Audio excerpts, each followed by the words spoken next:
being a guy that can get 10 assists in 4 consecutive games. How much pride do you take in that, creating for others, not just getting your own buckets? Damn, sounds weird. Just not fighting it. You know, it felt like they were blitzing me all game, you know, just basically trying to limit my shot attempts.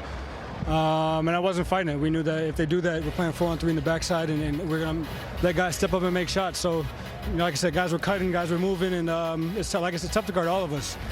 You can't focus on 1 or 2 guys. You got to account for everybody else on the floor, and that makes it us tough to guard. You know, Jamal, everyone talks about, you know, your physical toughness. I want to speak to you about your mental toughness and your collective mental toughness as a basketball team. How has that grown and evolved over the last couple of years for all of you individually and then collectively as a team? And everyone talks about the physical, but what we're seeing now is the mental toughness that you guys are showing, not only the toughness, but the intellect that you're playing with. Yeah, I mean, the mind carries the body, you know, so if you put your mind to something and whatever it is, the body's going to gear itself up to follow. So I think not just me, but we all did a great job of just, you know, honing in, getting our treatment, focusing on what we got to do, not worrying about the crowd, keeping our poise on the road.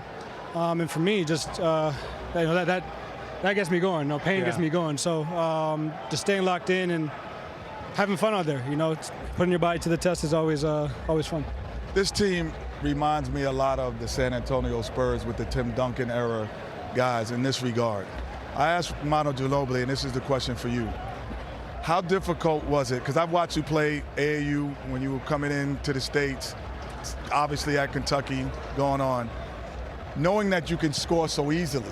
Because every time you get the ball, you say, I could score. And I said this to Ginobili. Every time you get it, you feel you have the advantage.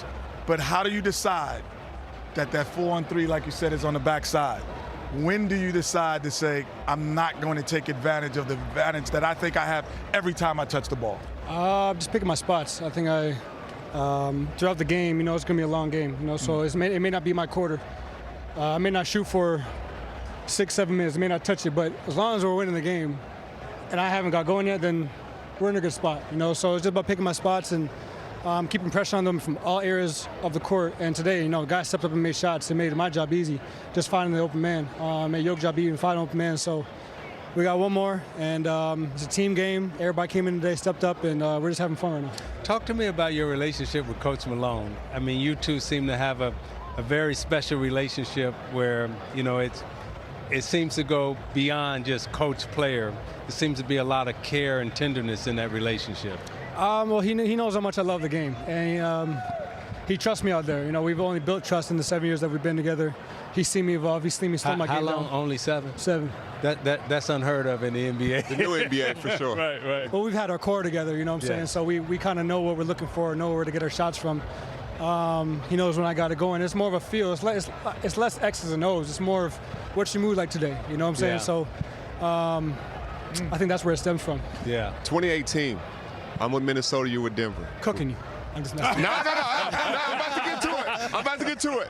The last game of the season, both of us are fighting for a playoff spot. Yep. It comes down to us two. Unique situation. Me and him have some words in the game. Afterwards, I'm like, I like him. He's a dog. He tears his ACL. I'll reach out to you. I say, you're going to come back better than ever. Did you believe during those hard moments, the hard days of tearing the ACL, that you would get back to this moment? Did you prepare for this moment mentally? Yeah.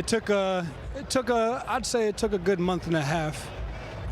Once I started seeing improvement, I was like, okay, I'm seeing this much improvement already. I know that by the time I'm ready to go, I'll be ready. But for me, it's like I was motivated. Like I want to jump higher. I want to be able to jump left, right. Mm-hmm. I want to jump 2-foot vert like AG. You know what I'm saying? So just having that in my mind, like motivated me to lift more on my bad days, and just stay locked in throughout it. You know, because you know you go through rehab, you have those days where it's like I don't want to do it. I don't want to do it. But then that hurts you at this time. Yes. So I was busting my ass for a good 6-7 months straight. Like I didn't want to do it, but I'm doing extra just because I know that we're gonna need me at this time, and it's paying off. You say paying off.